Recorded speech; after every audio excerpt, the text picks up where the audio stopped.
there is no such thing as one trans perspective on things. I wanted to ask you to sort of dive into that a little bit further. Yeah.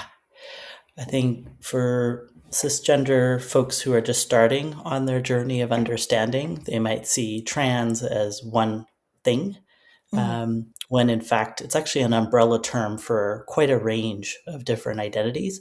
And they all have different needs and different things they're doing and decisions people are making, and both from an individual, but also as part of that group of people.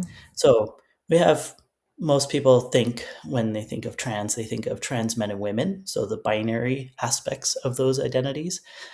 That's probably the most visible to most folks. But there's also those who are beyond that binary, so non binary folks, gender fluid folks, people who don't use any pronouns.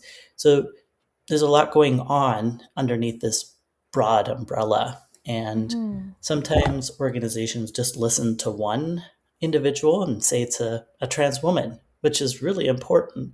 And we do need to listen to trans individuals, but they're largely going to be speaking from their experience. What are their pain points? What are they upset about? What are they identifying as ways forward?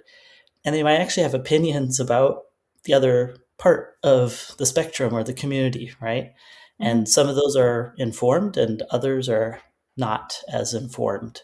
And so it's really important for the cisgender folks in organizations who are listening to trans individuals to understand that context, that we can listen to people's personal experience, but they may not be able to span the full spectrum in terms of what other solutions are needed, and they might be misinformed about other aspects of the spectrum, right?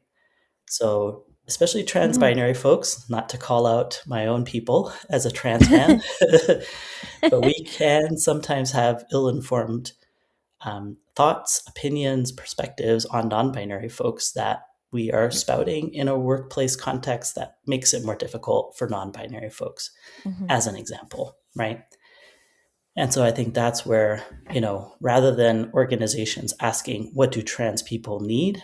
It's what are the ranges of things we can set up in an organization so that a range of needs can be handled well.